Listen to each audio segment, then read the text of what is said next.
Welcome back to Elevator Paso, guys. Today we're speaking with Tania Molina. Tania is the editor and writer for the Starcity book, which is an yearly publication on behalf of Mode Magazine, right? Yes. Tania, how are you? Fine, thank you. How are you? I'm doing good. Tania, tell me a little bit about what it's like to be a writer for Starcity. Well, it's definitely a challenge because let me tell you something a little bit about the book this year. Okay. So last year, the book was more on notable figures of El Paso, so people that have made a change, a possible impact on the community. And this year, we're focusing more on the businesses, not the people behind the businesses. So it is definitely a challenge because there's like about 100 people in the book, and I do have to find a way to write something different for each one of them. Despite that, I may have a lot of restaurants and a lot of the same category. So it is definitely a challenge to focus on a different theme. Let's call it a theme for each one of them. So you started telling me a little bit about your train of thought there. Tell me more. What is it? How are you approaching this? You thinking themes? Is this how you're differentiating between them? Not themes, but philosophies. Like every restaurant or every bar or every brand or every whatever that is represented in the book has to have a different philosophy. Their content has to be surrounded through by different things. So I cannot say like it's focused on like family values for each one of them, despite the fact that each one of them it's probably going to be focused on family values. You know what I mean? Like They have to be focused on different things. So that's a challenge, really. So you have to find the philosophy behind it. That's interesting. I like that approach. What is your time limit on this? What's it like being a writer? I mean, do you have to really crunch away at it, or do you have your time to think about it? I do have my time, although I am also the editor of the magazine of Mode Mag, so I do have to find a time to work on both. Yeah. But I never rush into it because then I still have to send the article to the client and to make sure they like it. So if I rush into it, they're not gonna like it, and then it's gonna be more of my time for me. So. I see. Has this been something that has been inspiring to you, getting to know all these different stories?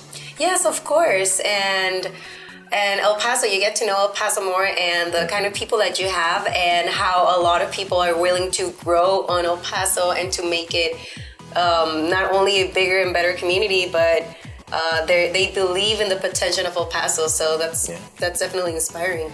Without a doubt, and that's definitely our philosophy here as well. So through your time with the publication, both Mode and the Starcity, through all your endeavors, what's been one of the things that sticks out in your mind the most? One of the things that's like, you mean like a client, like your any experience because of the magazine, perhaps? Well, you do get to know a lot of people. Yeah. You do get to know a lot of stories. You get inspired again. I'm going to use that word again because, of course, you get to understand that there are a lot of opportunities and a lot of stories and a lot of people that have thrived despite the circumstances being completely against them. Yeah. There are businesses that started from scratch and are now becoming an empire.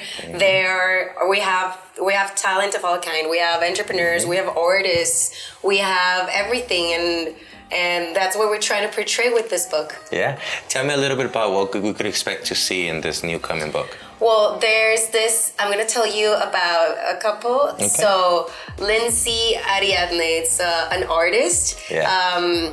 She has her work displayed all over the world.